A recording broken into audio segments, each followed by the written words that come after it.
Savvy Central Radio, drawing out the best from our guests with your host, Christina Nitchman.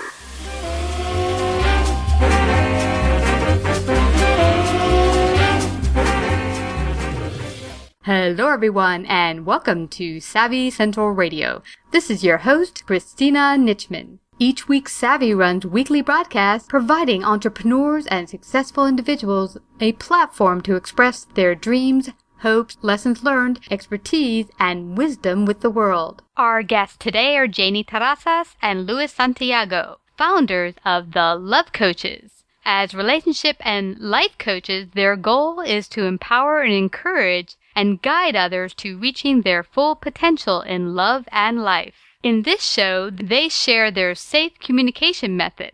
Find out more about Janie and Luis at thelovecoaches.com. The second half of our hour, we're joined by Mikado, leading expert in online and offline marketing and sales systems. He has built over 7 profitable businesses. Hawk shares his journey and wisdom in building a successful 7-figure business. Find out more about Hawk at invertstrategies.com. Hi, Janie. Hi, Luis. Welcome to Savvy Central Radio. How are you this evening? We're doing well. Thank you for having us. Yeah, we're really excited to be on the show. Well, I'm excited to have you two out here. I think you're probably the first love coaches that are a couple at the same time, and that's very unique. Tell our audience a little bit about your background and how you both came to working together as love coaches. Okay. So it actually I started off as a relationship coach in Los Angeles about 6 years ago. My backstory was that growing up, I was a really shy, insecure guy. And so when I graduated high school, like most kids that age, I wanted to obviously meet women. So I made it my mission to learn everything I could about women, how to attract them and how to approach them and really communicate with them. So after many years, I got pretty good at it. And my friends started asking questions.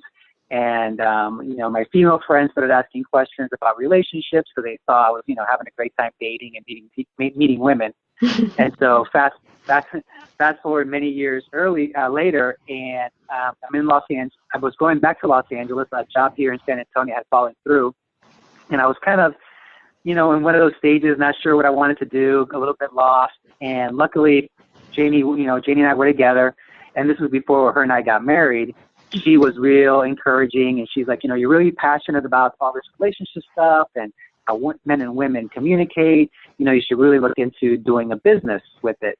And luckily, like I said, I had her because I probably didn't have the confidence at the time to really do it on my own. But she was always there, really helpful. So she encouraged me to do it. And through some serendipitous encounters, I ended up meeting a relationship coach in Los Angeles who was also a matchmaker. So her and I started a business together in Los Angeles. We started off coaching men and women and doing workshops and singles events.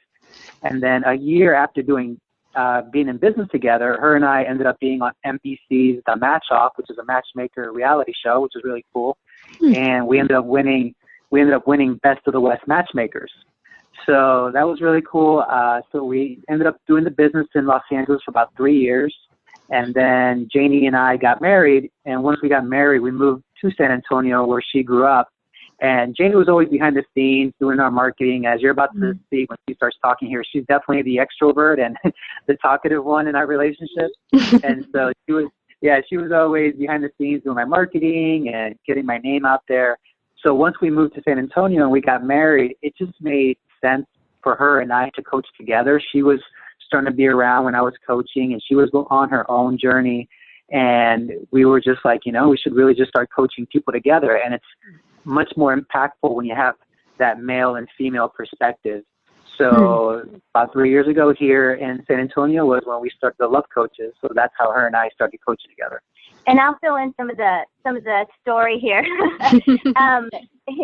So we did meet in Los Angeles, like you said, and he actually started as a date coach, and through his own evolution, grown as a man and evolving, he really transformed himself. And as he transformed, so did the business. So like you said before, me sort of being behind the scenes and sort of being the cheerleader behind it all, I also was kind of going through my own metamorphosis, and then Luis and I actually hit a roadblock in our relationship. This is what makes our story really interesting, is that, you know, it really wasn't all like a fairy tale. We were friends for the first 6 months, and then we got into a relationship, and like Luis said, he kind of hit a low point in his life, and at that point we were with each other for about 4 years, and he kind of had 1 foot in and 1 foot out for lots of different reasons. A lot of it just had to do with his past and his childhood and some fears that he needed to overcome. And as a woman, you know, that can be really difficult. So being that I was kind of ready for something like a bigger commitment, not necessarily let's get married, but I really wanted him all in, I felt like it was time for us to sort of break up. And that was when we started going through some mega soul searching. And we ended up, I know, it was so crazy because I really did not break up with the intention of, oh, this is going to be a way of getting him back and submitting. I really thought the relationship was over. And so after a few months, we reconnected, and we both had gone through quite a few changes, but still sort of at the core the same person. And within a year, we got married. And we got married in Aruba. And that was when the real work began, because Luis and I come from completely different backgrounds in terms of our childhood. And then we have completely different personalities. How we communicate, just being a male and a female, that already adds a lot of differences in terms of how we, want to talk or want to connect.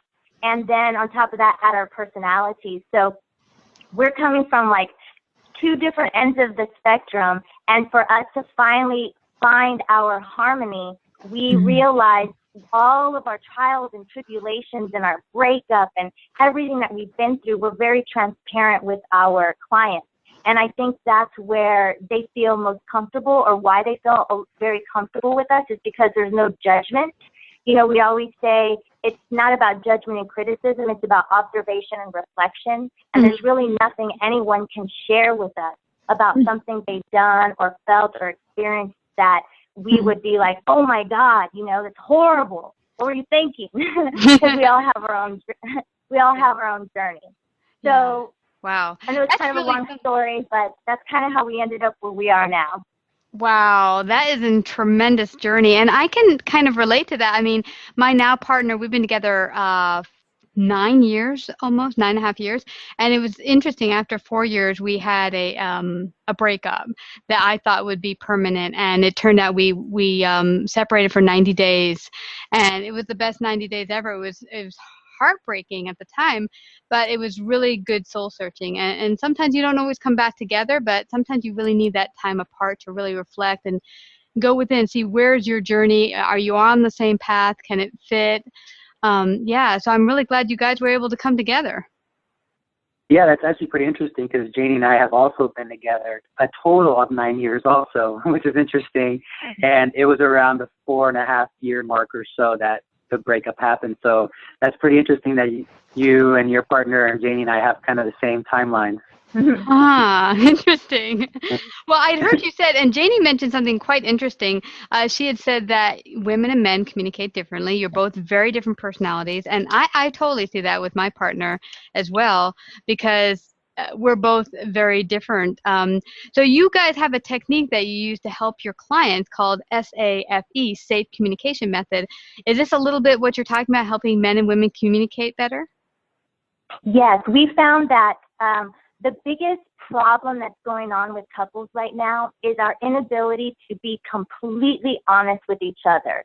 And that's also happening because we ourselves as individuals are not really being honest with ourselves. And so the authentic us really isn't showing up in the relationship.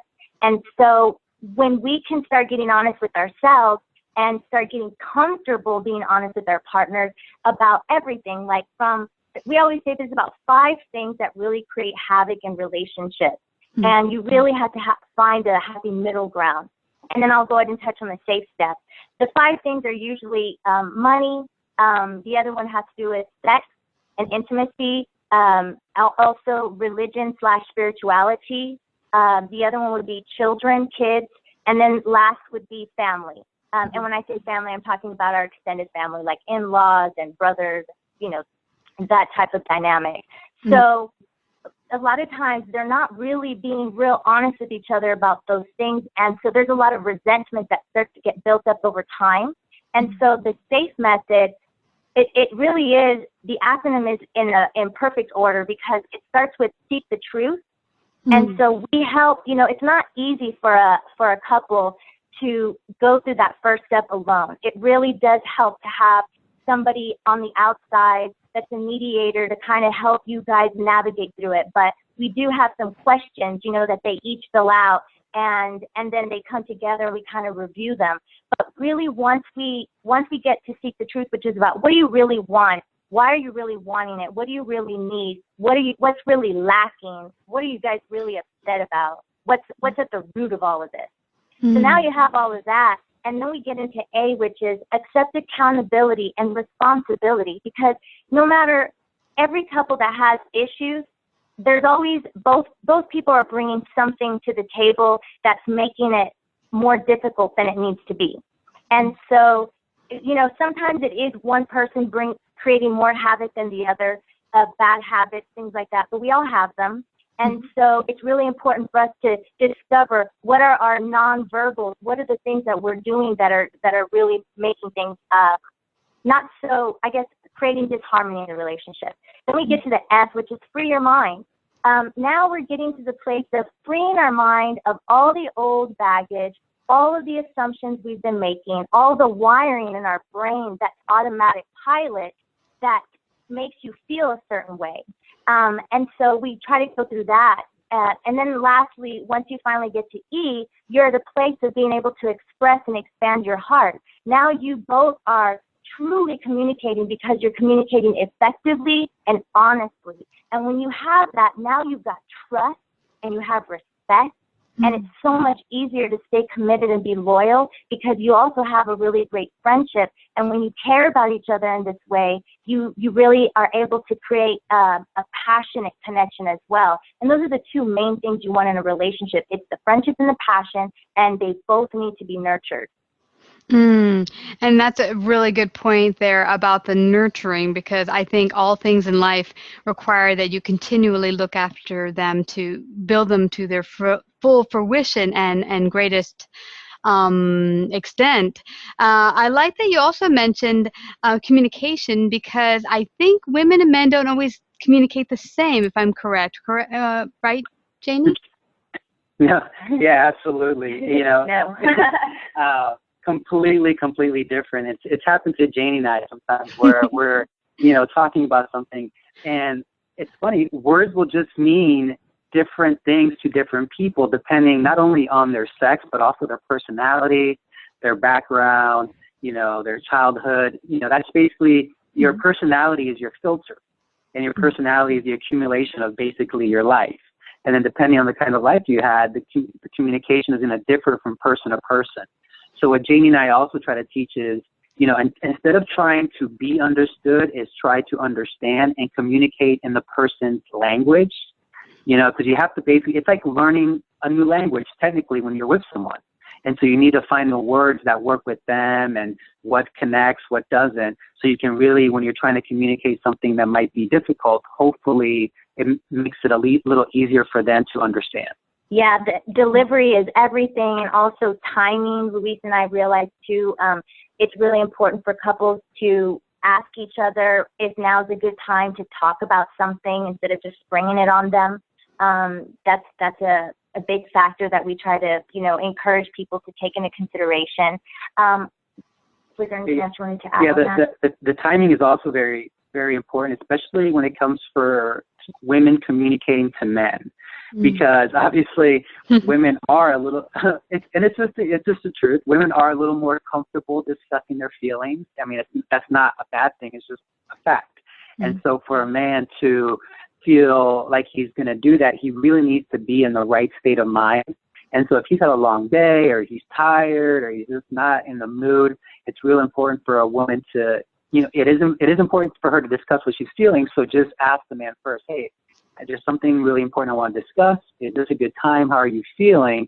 So at least he doesn't feel, like Janie says, like all of a sudden all this is thrown on him. And when he's in the right place, state of mind, the right mindset, then the conversation will most likely go better than if she hadn't asked. I read this one book. I wish I could remember the name of the woman who wrote it out off the top of my head. But basically, she said it was really some real simple things. Women, when we communicate, it's about building rapport. Mm-hmm. When men communicate, they are reporting. They're reporting information. And with women, the rapport comes, like, let's say you're sharing a story with me, girl, and I'm like, and I can relate to it. I can interrupt and share my story with you, and you get that I'm doing it not because I'm trying to steal your thunder or because of that I'm being rude interrupting. You know, as a woman, there's an underlying there's just an understanding that we have. It's like, oh, you're trying to empathize, you're connecting with me, you're relating to me, and then I throw the ball back to you. Or we also have the ability to multitask conversations and our emotions. That's why we can like talk about one thing and then we jump to another and then we come back to it. When you hear men talk, it's about one thing and then they get to the next, but they're not really jumping around like we are. So these are things that we need to take, you know what I mean? So when I'm talking to Louise, women already in general also use a lot more words because we're just more connected to that side of our brain, that language part of our brain. And so we're more comfortable with words. Men resonate more comfortable in their left side of their brain because there's the right and the left, which is female, and the left is the male. So male is very logical, analytical, linear, compartmentalized. They're looking at the small pieces. Women, we're looking at the big picture. We're about sharing and cooperating. The left side is competitive. It's about a hierarchy. So when you're communicating, I know. So when we're communicating, let's say we have a conflict, I'm kind of coming in from a female perspective, but he is in a very masculine state. So to me, his nonverbals of like maybe a non-emotional face, or, just, to me, it's like, oh, that's kind of being cold. And it's not. He's just being a guy. You know what I mean? So I'm like, hey, you're not even shaking your head or going, or, because that's not what they do. They listen. Yeah. Yes, they're not emoting. They listen. They wait till we're done. But see, as soon as a man starts to talk, we start to interrupt, and they can't stand it. And so that's why it's so important for when a man does come to you, wants to talk to you about something, or wants to open up to you about anything, I tell Louise, like, sometimes I just want to get the duct tape out and just put it over my mouth because I know it's so important in that moment just to listen, just to listen. Wow, that was so much juice in there, Janie. I recall a guest we had on a couple months back who mentioned just what you said about men's communication style, that men actually do think very linear and that they don't put the emotions tied into the logic at once. Women do that because it's the way we're conditioned. But now I'm getting something else from you that I find is interesting, that we can be speaking as men and women back and forth, as my partner and I can go back and forth, but that doesn't necessarily mean because we're talking that we're actually communicating. What defines actual communication as opposed to just talking at each other? Ooh, that's a great question. I don't think I've ever been asked that question. Well, I guess the simple answer would be the effectiveness of the communication is defined by the result that you get. So what I mean by that is if the other person doesn't feel attacked, doesn't feel, like you're putting them down or judging them, and they're really understanding and are open to seeing your perspective, then the communication is going well. If obviously you end up arguing, and then it becomes about who's right and who's wrong and who did this and who did that, then obviously the communication didn't go well. So, like I said, the simple answer would just be by the result of the communication, if you did it well or not. Yeah, I think also aside from the love coaching, I also work as a Reiki practitioner and an intuitive energy healer. And so connecting with our body. So we kind of know after everything is said and done, sometimes you need a little time to kind of settle down, but you really can feel in your heart and in your tummy if it's really been resolved, like that you have no like residual angst. And so where that comes from is really being affirmed. And like everything Luis said, everything that he was saying has everything to do with feeling heard. Because I know Luis is like, hey, I let you talk. And I'm like, yeah, but I'm not feeling like you heard what I was saying. Like, I don't feel like you feel me. And so that's, women, we need to kind of like balance ourselves out. So we need to bring in a little bit of logic and reasoning and try to communicate with as few words as possible. And men need to get a little more comfortable with their feminine side and being a little more open to saying, yeah, I get where you're coming from. It really, both of us are always going to have two different perspectives based on, like we were saying before, the way our brains are wired, our subconscious mind, and how we perceive from our five senses is going to be different just simply based on gender and then on top of that personality. So I always tell Luis and people, it's like, well, technically we're both always right and we're both always wrong. And so really, you know what I mean? Because in my mind, it's like, oh, I'm right and you're wrong, and his mind. So, and they're so real. Both of what we are feeling, his feelings should be valid. Even if I wouldn't feel the way he felt, it doesn't matter. It's how he feels, and vice versa. And so sometimes men struggle with like really grasping the concept of like, well, if I don't agree with you, then how come I can't really say I understand? And it's like, no, you can still feel where a person is coming from and open your mind to try to put yourself really in their shoes. And to do that, you can't be you in their shoes. You have to be them. Yeah. And so that really takes a lot of the pressure off when you finally, like I said, all of this, Luis and I, we, stumbled a lot of times, even as we were trying to use our own method. You know what I mean? Like, so it takes a lot of practice, but when you're both committed to it and you both finally get to the place of realizing at the end of the day, you don't want to hurt each other. You don't want to fight. And it really doesn't matter who's right or wrong. You just rather be happy. Yeah. And the thing is, there's a big difference. Don't just be like, yeah, I understand, and then like not really get it. Don't just say it. Mean it.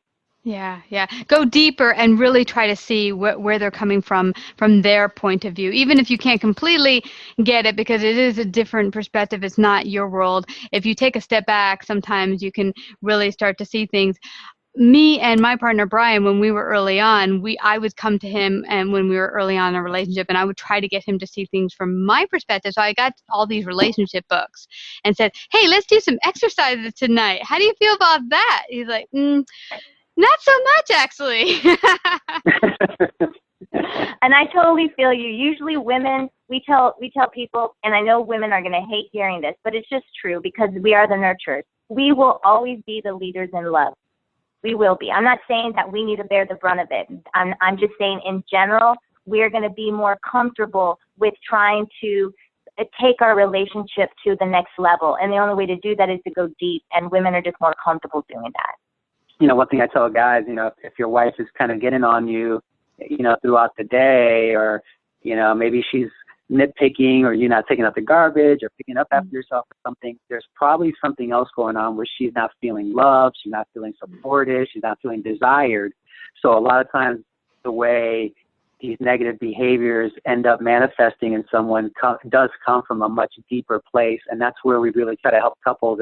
Let's really figure out why you're really upset right now. Because most likely what you're upset about right now is not the cause of it.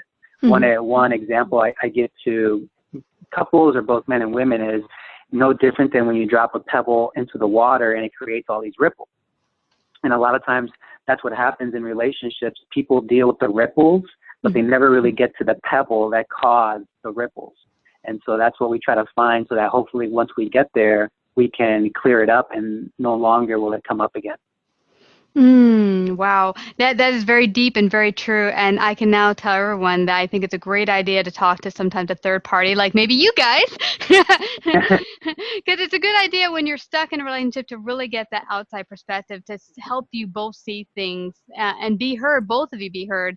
Now, I want you to share, because I'm sure you have loads of them, some wonderful success stories from some of the clients you've worked with. Oh my gosh, like, where do we start? Who should we start with? Well, the one that comes to mind, it happens to be my sister, though. So even though I know she's my sister, she worked with Luis for years. She was in a really bad relationship, and she took a few years to really overcome all of the damage that it had done. And so he was a real integral part in her healing.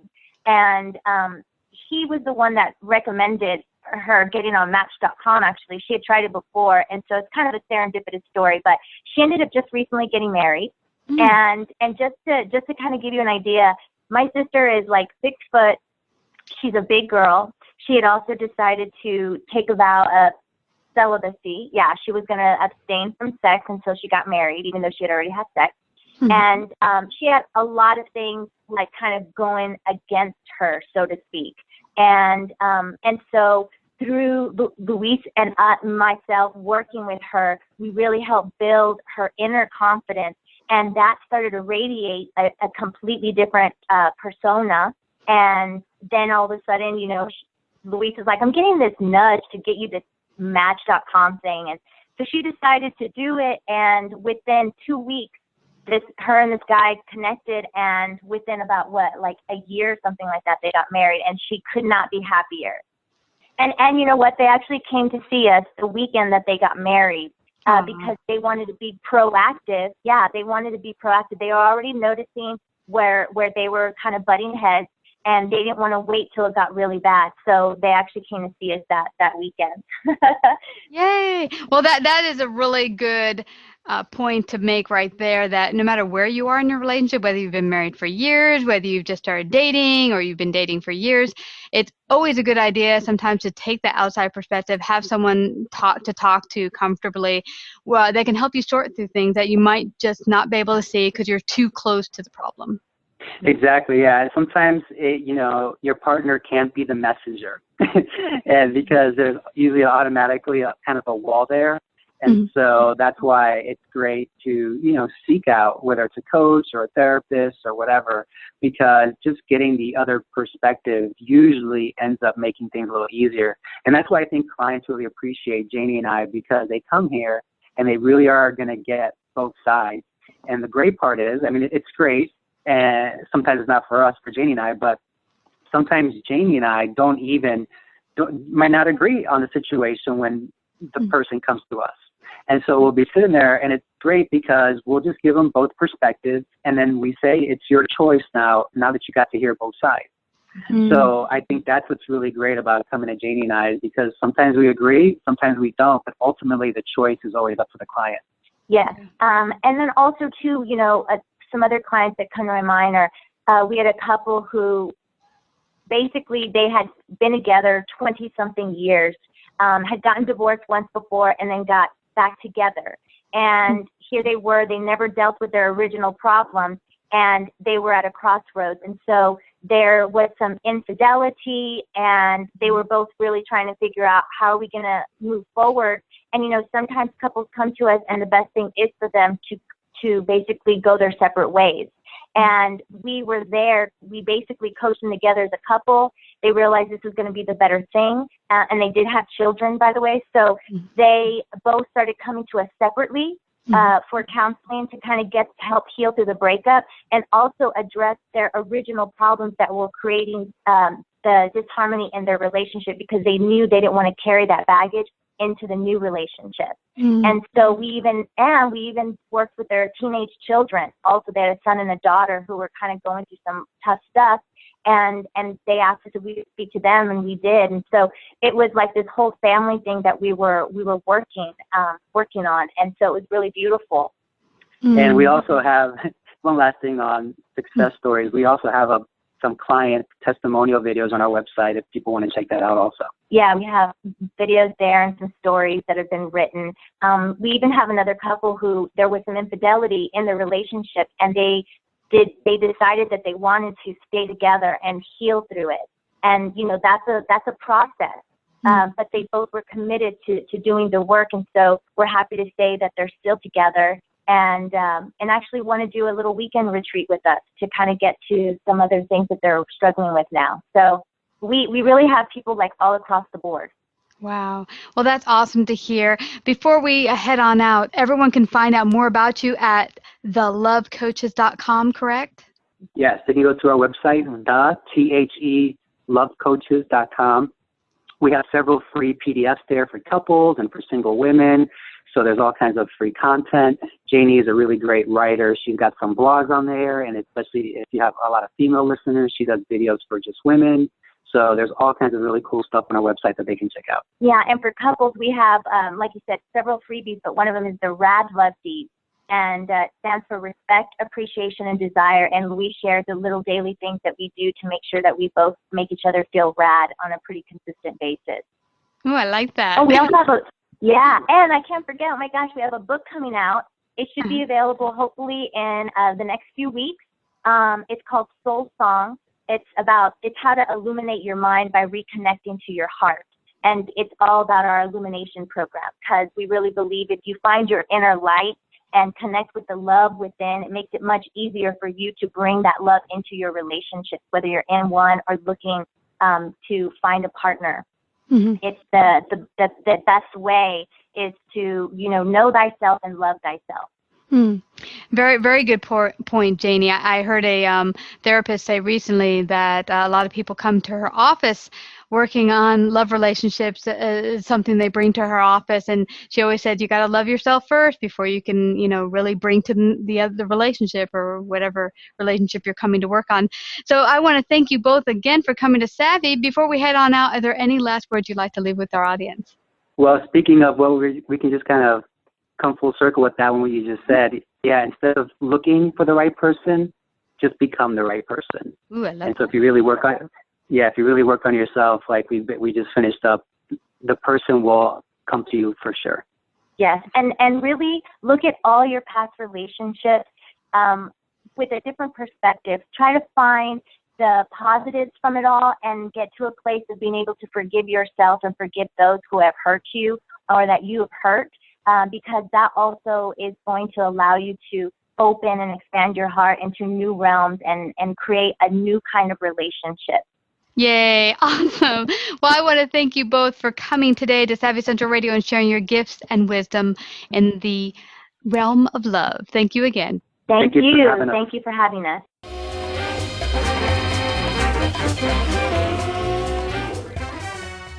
Hi, Hawk. Welcome to Savvy Central Radio. How are you today? I'm doing great. Thank you. Thank you for having me here as well. You betcha. I'm really happy to have you on. You have built quite a business, Hawk, and I know it's going to be quite an inspiring story. Share with our audience how you came to creating a multi-seven-figure business. How did that work out for you?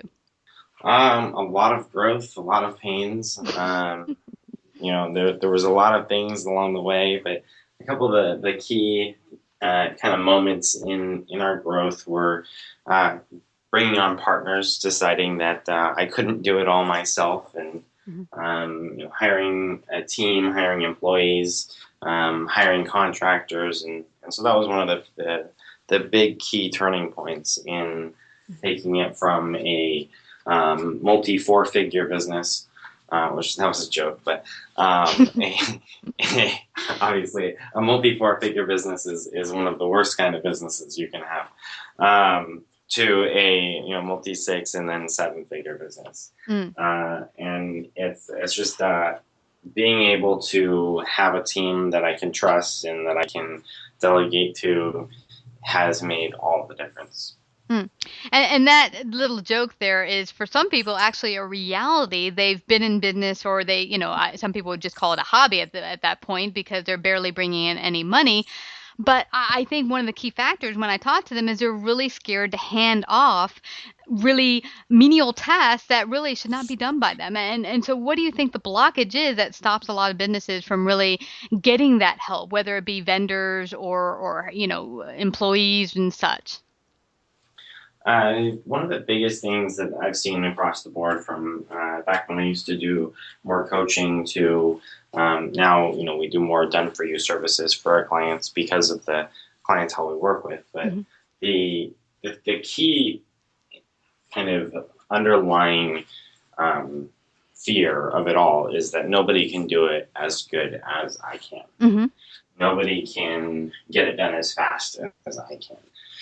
And a couple months back, I spent about half a day with one of my first mentors. I had still had some time to spend with him, and so I called him up 2 years, after we had kind of stopped our mentorship stuff, and said, "Hey, I really want you to come in and see where I've come from. You knew where I started, and you shared a lot with me." And we mapped out every single thing in my business, and he identified 12 key areas of business. And this is actually across all businesses. There's 12 key departments, and I was working in not fully. I had other people doing it as well, but I was working in 11 of the 12, and this was just 7 months ago. So we had already grown to have almost all the departments filled with other people doing it, doing the tasks that needed to get done. But I was still in 11 of the 12, and we were trying to figure out why we weren't growing. And as soon as it was just kind of like an aha of taking a look at it and going, okay, there's a lot of things that I'm good at. I'm really good at. I can do really well. And there are people who are definitely better at it than me. And from that point, within about 30 days, I had delegated out 5 of the 11 that I was working in. And about another 60 or 70, 60 to 90 days later, I had hired out the rest because we didn't have the people in our team to be able to fulfill the rest. So to this day, I'm actually in 2 of the 12. Wow. And we're in the process of bringing somebody on. I was only in 1, but one of our partners left the company. So he was taking on a big role, and we're bringing on some new people to fill his position as well. So that was a big key, and I see this time and time again in all sorts of companies. So whether you're whether you're in the 4 figures or whether you're in the 7 or even 8, 9 figures, I mean, it's the same thing across the board. Yeah. And it's, as they say, now you're just a different level, but the same issue, just different, same thing to deal with, but now in a bigger way. And that outside perspective, as you mentioned, as a mentor, I find so imperative, because you can look at what you've got going on in your business, say, I get it. Everything looks like it should be what it is, and I'm doing everything I should be doing, I think. But when you bring in that outside perspective, they're like, okay, what's going on here? They start asking you really direct questions that maybe parts of your business you didn't pay attention to before, and can get you to see things you might have not noticed before. Did that happen for you? Yeah. So one of our key areas of growth was we actually didn't have anybody who was dedicated to the customer service department, which was that's a huge problem. Oh yeah, yeah. And our customers were happy, and they were getting the results that we promised them. But there was nobody who was dedicated to making sure that all of their needs were met, and that they were being communicated to on a regular basis, and that they were, that we could figure out what it is they wanted and needed next. And my job as the CEO is not necessarily to provide that service on a regular basis. And part of what I do is to provide that service to our clients, to serve our clients. But I'm not the person who should be managing their accounts. And because fielding their maybe questions or concerns and such. Yeah. Right. Yeah, I get you. So one of my other mentors, she's a more recent mentor, shared with me the 5 S's of a CEO, which is, I actually have it pasted on my wall, and we have a board with sticky notes all over it to make sure that I'm falling into all of these 5 things. And I actually added one more. It's not an S though, which is strategy. So making sure that you, as the CEO or the owner, the entrepreneur, are building the strategy for your company. The second thing is selling, which is one of the first things that you should delegate out if that's not your strongest area of expertise. Okay. The next thing is speaking, which on my board I have one stage a month and one radio a month. So if in effect I'm accomplishing one of those right now. Schmoozing, which is the networking part, and so I have going to 4 different events every single month where I can connect with prospects and clients in our target market. Mm-hmm. And then the last is serving our clients on a big, from a big vision perspective. And then the last thing that I added on there was leading. Mm-hmm. It was the actual leadership of our company. Explain for me each of the 5 that you mentioned, how that kind of works out into running your business, like strategies. What exactly does that encompass? You just don't go speak anywhere. You pick strategically, I would assume, what would work for growing your business. How does that work? Yeah, so we have 2 reasons to speak. Mm-hmm. One is to give back, and the other is to bring in and generate leads. The first and foremost, so we have 4 core principles that we go by, and we actually require our clients to go by in order for us to work, in order for them to be clients of ours. The very first thing is a great impact. So a positive impact on the people that we're connecting, we're building a relationship with, and we're working with. And our clients need to have the same thing with what they're doing. The second is that it's going to generate some type of return on investment. That could be financial, that could be intellectual, that could be social, mm-hmm. Any type of return on investment. And there's not just financial return, which is another key component to that. Mm-hmm. The next is that it benefits the community overall. Mm-hmm. And the last is that the company, the other goals of the company are achieved as a result. Mm. So that's part of it. It's kind of a pre-frame to why do we speak. So when I go out and speak in front of people, I do a monthly workshop here in San Diego. Mm-hmm. So fulfills that one speak on stage once a month. Mm-hmm. We bring together anywhere between 8 to 20 people into a room once a month. If we did it quarterly, we could bring in anywhere between 50 to 100 people, but we decided mm-hmm. we like to do it more consistently for our own purposes. Mm-hmm. And that is an opportunity for me to share in order to make an offer and sell. Yeah. So what you're essentially doing, and you are giving back to the community, you're giving your valued gifts out to people, and then at the same time, hopefully building clientele going forward. Correct. Yeah. Yeah. So, and then with radio, mm-hmm. we do it more to share insights and mm-hmm. This is more for to give back, which is more on the publicity side of it. Yeah. I know every once in a while we'll get somebody who is ready to move forward and work with us. Mm-hmm. And I also know that, radio is not necessarily the one all be all for generating leads. There's mm-hmm. when we're a marketing company, so mm-hmm. We look at every single way to generate leads for us and for our clients. And, we put value on certain avenues versus others. For instance, for our company, mm-hmm. we know that when we generate a lead up through LinkedIn, the return on investment is about 400 to 500%, versus if we generate a lead on Facebook, the return on investment is anywhere between 115 to 135%, which is a huge gap. That doesn't mean we don't do it on Facebook, because there's only so much we can do on LinkedIn, but we're going to focus the majority of our marketing budget, marketing mm-hmm. efforts on LinkedIn up until that capacity of where that drops off. Mm-hmm. Yeah, I found LinkedIn for our business to be a tremendous resource. But I like what you're mentioning there, the ROI, the return on investment you're going to get from a particular type of marketing that you do. Because I'll have people who want to come to Savvy and say, hey, we want to do a lineup of some sort of advertising. And I say, what is your goal with coming on our show or using our advertising? What do you expect or hope to get from it as far as your marketing goes? And they really don't have an answer. They're just like, I'm hoping I get clients.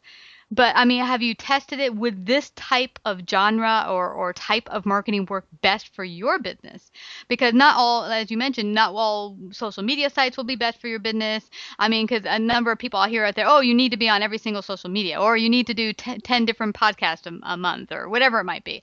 And depending on what business you are, that might not be accurate. You might not need to be on Facebook as much as you need to be on like LinkedIn, or maybe not podcasting, maybe video for you. You know what I'm saying? Yeah. So one of the things that we recommend is if you've got the budget and you've got the resources, put yourself on all of them. That doesn't mean you should be active on all of them. Which is a key area. Is like, we have a Facebook, we have Twitter, I think we have a Pinterest and an Instagram. I don't know. I'm not the person in charge of that. I know we did at one point, but we actually have a Yelp account, which is, has never produced for us, but it's still, it's one more place where somebody can search for us. And it's just an easy way to say, hey, we're here. If you're on Yelp and you're looking for a marketing company, then you're looking in San Diego or La Jolla area, you'll find, you potentially find us. Yeah. Yeah, if anything, it really increases your presence online, and more and more, no matter where people go, they see your face. You keep coming up, and I think it also would most likely lead to more confidence, because they're like, oh, everywhere I go, I see this company. They must be good. Yeah.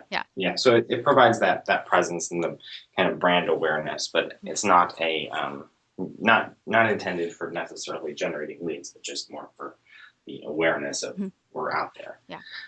Now, since your major gift and talent in the world is really marketing online and off, what have you worked with a lot of clients who are really confused about what marketing really means? And share with us, for people who are maybe new budding entrepreneurs who are really confused, what exactly is marketing? So this is a huge topic. I think it would be easier for me to say what marketing is not. Okay. So marketing is not branding. It's not web development. It's not putting SEO on your website, although that is a form, a derivative of marketing. And to go more into what marketing is, it is the process of getting yourself in front of the person or people that you want to be in front of, in order for the purpose of asking them to either set up an appointment, to purchase from you, to attend an event, or accomplish a goal that you've set for that person or for that group of people. So rather than going at it and saying, oh, I'm just gonna blast my stuff out into the marketplace, well, I can generate 100,000 leads in a day. That doesn't mean that the 100,000 leads are in your target market or worth a penny. Yeah. Now I can easily generate anywhere between 300 to 500 leads every single month for a client inside of their target market, who are based on their demographics and a couple of other key factors would be a fit and would want to purchase. And then of course you've got to bring them to your sales cycle. But we can attract those in. And it's the difference of going on to a company like Fiverr, where you can spend $5 and you can send 100,000 people to your website over the course of the next 30 days for $5. Yeah. That doesn't mean that you'll ever get one. It's just one person clicking and buying, or. Yeah, well, they're not even going to buy. They're just clicking. They're just clicking. That's even worse. That's a really important differentiation. I talked to a recent friend / business owner recently, and he was saying, I had like 5,000 hits on my website, and he sells a digital product, and didn't make one sale. And I said, but how are you handling your marketing? Because I know some people get lost in I have 10,000 Twitter followers, or I have 1,000 Facebook friends. But are those people who would be interested in what you have to serve? Or, could they get value from what you have to offer? If not, you have a whole bunch of online people you can say hi to, but they're really not your ideal client. Correct. Yeah. That's something I've seen on time and time again, and those can be leveraged, and definitely can be leveraged, but you have to have a really strong strategy and system to be able to do that. Otherwise, it's not going to produce anything. Okay. So when you say leverage, meaning these are people maybe didn't look at using or would have value from your product, but you can learn to build a relationship that would maybe pull them over to your, explain that a little bit. I'm curious. Yeah. So each person from a business perspective has a value, and it's either, I talked about this, the social, the financial, and the intellectual. Okay. So a financial value, a financial return on investment means they purchased from you directly. A social return means that they can refer you to somebody who can benefit you in some way, shape, or form in the future. And that may be, again, a financial, social, or intellectual. And the last is an intellectual benefit, which means that they can teach you something to improve or remove something that's not, improve something to make it work better, or remove something if it's not working at all. So those are the three things that somebody can help you with over the course of, and looking at it and going, oh, well, I'm looking to make money from them. Most people go to this is kind of in the same subject, but going off a little bit. Okay. Everybody goes to networking events, especially as the budding entrepreneur, or even, kind of as you're starting to grow, you go to networking groups, and the number of people that go to networking groups and hand out their card and the expectation that that person is going to buy from them is astronomical, and frankly, in my opinion, extremely annoying. Yeah, not likely. And in a lot of people's opinion. Yeah. When somebody comes up to me and tries to hand me their business card, I actually refuse it. I say, look, why do you want me to take your business card? We haven't had a conversation. This is an example where somebody literally comes up, hi, I just want to introduce myself. My name is John. Here's my card. And I'll stand there. I'll put my hands in my pocket and I'll say, hi, John. Can I ask you, what is it you do? Why do you want me to have your card? Because frankly, I don't know what you do. If you give me your card, I'm going to take it and I'm going to throw it in the trash in a couple minutes here. So you can either have a conversation and look to build a relationship with me, at which point we'll figure out where it goes, or you can walk away with your card in hand. But either way, I'm not taking it yet. Wow. And it's, it's like that's why I don't go to a lot of networking groups anymore. And I don't do that because I'm, trying to be rude. I do that because I actually want them to understand the value of the business card and of building the relationships, because I'm not going to waste my time with it if they're not willing to invest their time in it. This is something cool. So if you exist, let's just say, if you knew the average dollar value, and everybody listening to this can do this for yourself, but we're going to do this as the average dollar value of your customer over the lifetime of the customer. So the amount they spend with you from the first time they purchase through the last time they purchase is $10,000. And you have a 20% conversion rate, which means 1 out of 5 business cards you hand out, one person purchases. And you're really awesome and you have a system in place to get referrals, at least one referral on average, from each person you give a business card to. So you've now doubled your efforts, and you still have a 1 out of 5 conversion rate. So let's take a step back. You take $10,000, which is the average value of your customer. You divide that by 5. So we're at $2,000. And now you've doubled because you've gotten a referral to one extra customer. And now you've doubled that, so you're now at $4,000, which means, based on that math, your business card is worth $4,000 to you. Wow. So in the right hand. Correct. Yeah. How many business cards how many times do you want to give out $4,000 to somebody? Because if you just want to go out and hand them out to people, then you're just giving away. just throwing them away because you're just handing out $4,000 to somebody who doesn't see that they have $4,000 in their hand. And it goes into a box. We just moved offices yesterday, 2 days ago, actually. And we're going through and we've got, binders of business cards, and, we're going back through them all. And I counted them out from a rough estimate just in the business cards and number of contact, people that we have from all the stuff that we've been doing. We've already got them nurtured and everything inside of our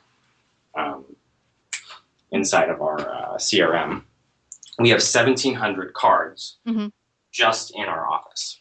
That's just the physical cards. It doesn't have any, not even the ones that we're generating online. Wow. And that's and these come from about half of these come from about 3 to 4 years ago, when this was before I learned the value of the business card and people just handing cards to me. Yeah. And it's wow, that's insane. So we've got to go through them again and, identify which ones are valuable and which ones, we should recycle. Yeah, this is such a tremendous point we're bringing here, because I've talked about this on my show I think 2 years ago. I had a meetup in Manhattan where it was the small business networking support group, and basically it was really for business owners to get together, support each other in whatever issues they might be having in their business. Maybe you can call it a mastermind of sort, but my number one rule was no business cards. And some people are really angry about it and they try to sneak it under the table. I'm like, put them away. We are here to help each other, grow each other's businesses as a team, as a community, and business cards take away from that, because it's all about you then. It's like coming in with your little flyers and buy my stuff. Why should they buy your stuff? They don't know you yet. Let's sit down at the table, get to know each other, help each other as a community, business owner community, and see where we need help. Each of us bring to the table our unique values and gifts. And some people would not come back and they get upset, but I mean, it was really nice community, and I think leaving the business cards off the table was a big part of being able to pay attention to each other and really build the real connections. Yeah, it's so key. So key. And one of the other things that you can do is, if you really want to add value to somebody, get their name, phone number, and email address, put it in your phone, and send them yours. Yeah. Yeah. And really, and another thing I always hated, and I wouldn't have them talk about this at my business networking event, is that we would always be, okay, don't ask people what they do. Let's talk about something deeper, their gifts, their talents. So we would open up the floor the first 5 to 10 minutes. Someone come up, talk about your valued gift that you offer the world, and say it's marketing, like in your case, and you'll give one awesome marketing tip that everyone can apply to their business today. And so that way each of us would come each week and offer our valued gifts and learn from each other. And it became the biggest referral source. I found some of my wonderful first referrals for my business from this group. So, tips out there for people who are just looking to, pass that card around. Think about the money you're losing by not really building that real connection. Let the audience know where they can find out more about you. I know you have some amazing stuff coming up. Share with the audience all about that. Definitely. So if you wanted to, we're launching our next book, which is literally everything that we know and have accumulated on marketing over the past many years. I don't even know how many years at this point. So the next one is coming out in mid-February. We're currently getting pre-enrollment for it. So you can text the word invert, which is INVERT, to 96,000. That's 96 and 3 zeros. If you text the word invert to 96,000, you'll get a copy of last year's book, digital copy, and then you'll get notified when the 2016 edition is available. And we're offering a lot of cool enrollment bonuses as well for the people who decide that they want to get the physical copy versus just the digital copy. So some really cool stuff coming. Fabulous. And where can they, your website, give them that as well? Yeah, so our website is invertinc.com. That's INVERTINC.com. There's all sorts of resources on the bottom, lots of cool other things. And if you wanted to take advantage of some of the cool things on there, we've got a blueprint that's that's also part of the book, but it's just one key area of the book that has helped us generate millions and millions of dollars for us and our clients. Fabulous. Well, I want to thank you again for coming to share your wisdom and gifts today on Savvy Central Radio. It's been wonderful having you out. Thank you. You're very welcome. Thank you so much for having me. I really appreciate you. Join our mailing list today by texting Savvy Radio to find out about upcoming guests and events and receive a free gift, how podcasting can help increase sales and influence in your business.